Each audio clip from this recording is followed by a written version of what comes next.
안녕하십니까. 가정의학과 전문의 의학박사 명순권 교수의 명순권TV입니다.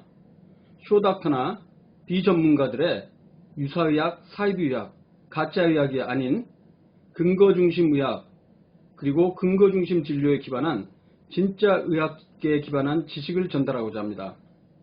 네, 오늘은 보충 강의를 좀 할까 합니다.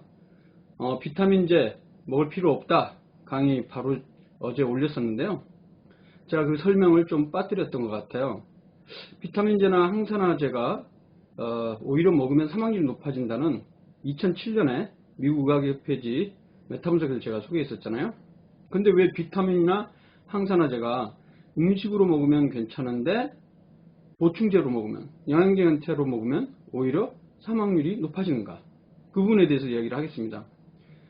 그 이야기에 앞서서 다시 한번 자유레디칼, 활성산소종, 항산화제에 대해서 다시 한번 좀 정리를 해보도록 하겠습니다. 먼저 자유라디칼이라는 것은 짝짓지 않은 전자를 가지는 원자단으로 주로 원자나 분자, 이온 등이 있는데요.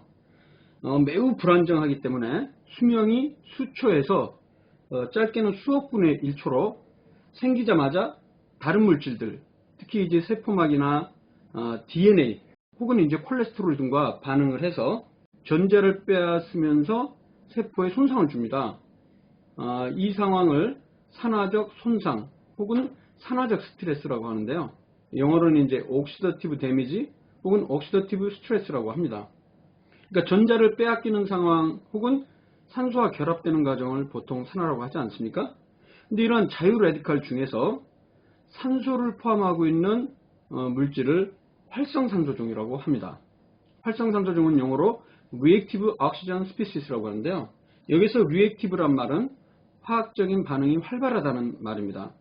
짝짓지 않은 전자를 외곽에 갖고 있기 때문에 에너지 상태가 불완전하기 때문에 그런 것이죠.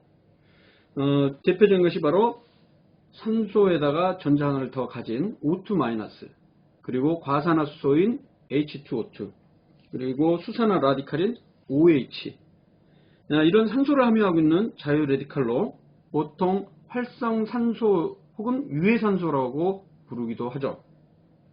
그러니까 정상세포 대사 과정 중에 영양분이 에너지로 바뀌는 과정에서 산소는 대부분 물을 형성하지만 일부는 이렇게 화학적으로 반응성이 높은 활성산소종으로 변하게 됩니다. 앞서 말씀드렸듯이 이러한 활성산소종은 발생하자마자 정상세포의 DNA나 세포막에 반응을 해서 산화공격을 함으로써, 즉 전자를 뺏음으로써 오히려 암세포를 만들 수도 있고, 콜레스테롤 같은 경우는 산화가 되면서 옥시다이즈드 콜레스테롤, 그것이 이제 동맥경화를 유발하면서 종국에는 심혈관 질환의 발생 높이고, 그리고 노화도 촉진시키게 되어 있습니다. 활성산소종은 특히 흡연, 공해, 태양 자외선, 어떤 특정 음식, 화학물질, 방사선 등에 의해서 과다하게 생성될 수가 있습니다. 방금 말씀드렸듯이 활성산소종은 보시는 바와 같이 건강한 원자단이나 아니면 세포막, DNA, 콜레스테롤의 산화공격, 전자를 뺏음으로써 산화공격을 함으로써 암이나 심혈관 질환 그리고 노화를 유발을 할 수가 있습니다. 그런데 다행히도 우리 자연계에는 자유레디칼이나 활성산소종을 막을 수 있는 그런 좋은 물질들이 있는데요. 그 물질을 통칭해서 바로 항산화제라고 합니다. 영어로는 엔티옥시던트라고 하죠. 그래서 다른 물질의 산화를 느리게 하거나 막아주는 물질로, 특히 활성산소종과 같은 자유레디칼에 의한 산화적 손상을 막아줌으로써 질병 예방이 가능합니다. 이러한 항산화제의 원천은 자연 음식에는 과일과 채소에 골고루 많이 들어있고요. 과일과 채소로는 먹기가 불편하고 어렵기 때문에 만들어진 게 바로 항산화 보충제가 되겠습니다.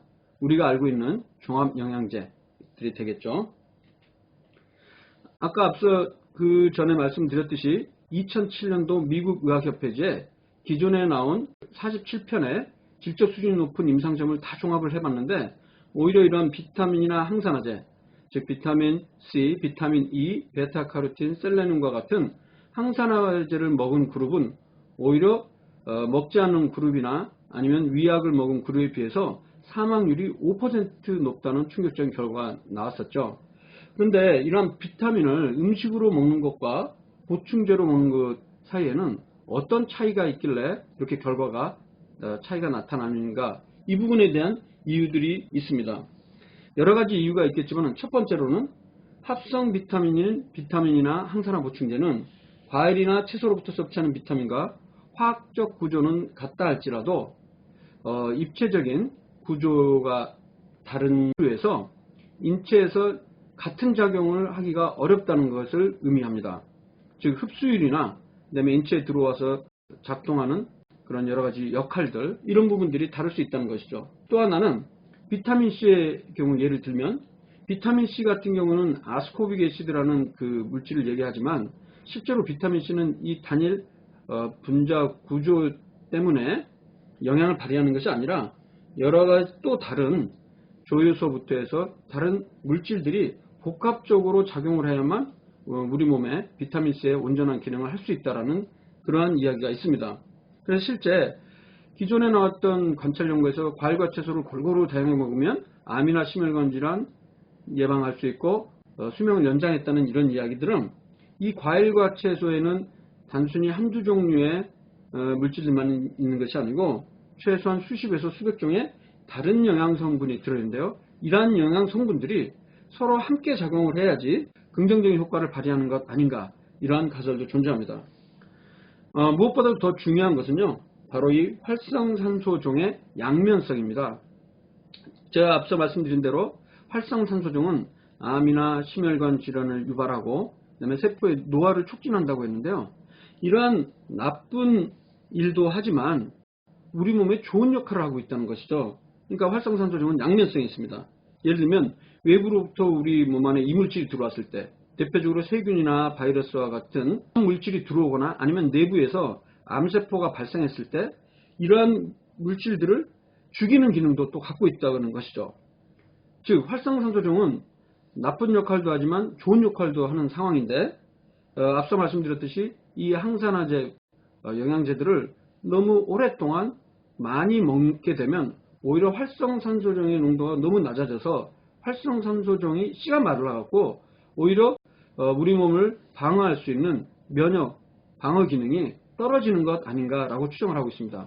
즉 비타민 항산화 보충제를 너무 오랫동안 많이 먹게 되면 오히려 우리 몸에 이로운 활성산소종의 역할들이 줄어들어서 여러 가지 질병이 생김으로써 사망률이 높아지는 것이 아닌가, 이렇게 설명을 하고 있습니다.